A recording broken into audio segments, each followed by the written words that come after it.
I have a vague recollection that when I was a child, my parents read to me a story about a character called Chicken Licken.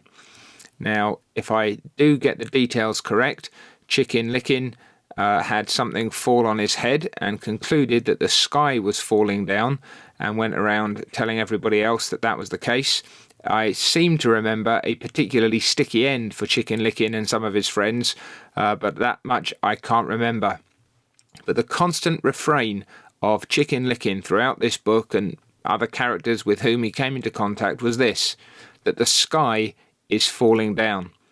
It's not that far removed from the placards that sometimes you see people wearing in cities telling us that the end of the world is nigh.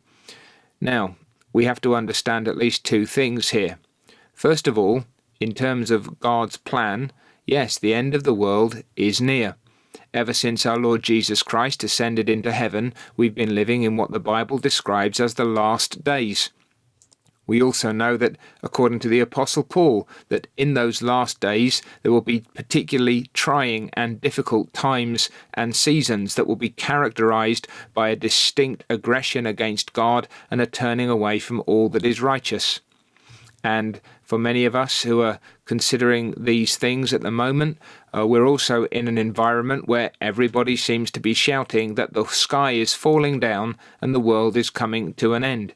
That whether it's pandemics or political crises or the rise of some nation or other or the fall of a nation, that these things are indications that everything is falling apart.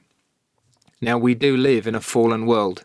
We live in an environment that is characterized by sin and its consequences, and among people who are characterized by sin and its consequences. And in that sense, it is no surprise to us to see that both in our own time and in other times, there have been great disasters and distresses, that all kinds of things have been prophesied about the coming of the end, and that many people, whether or not they're religious, are in effect running around like Chicken Licken saying that the sky is falling down. And in such a context, it's vitally important for us to remember one of the covenants of the promise that God made. Now, it's the covenant that he made with Noah. When Noah came out of the ark after the flood, he made a sacrifice to the Lord of the clean animals that he had taken in. And the Lord smelled a soothing aroma. And then the Lord said in his heart, in Genesis chapter 8 and verse 21, it's recorded, "I will never again curse the ground for man's sake, although the imagination of man's heart is evil from his youth, nor will I again destroy every living thing as I have done. While the earth remains, seed time and harvest, cold and heat, winter and summer, and day and night shall not cease." Now, you'll notice that isn't a promise that the world will go on forever. God again has a plan and a purpose, and there is a day of judgment coming.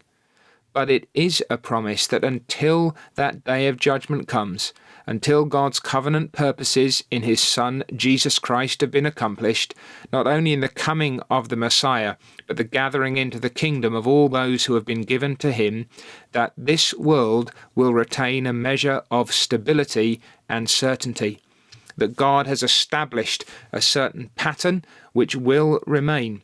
And we live in dependence upon not just the stability and the certainty that we see in nature generally, but the stability and the certainty of the God of nature, the God of creation, the one who has put all these things in their places and sustains them.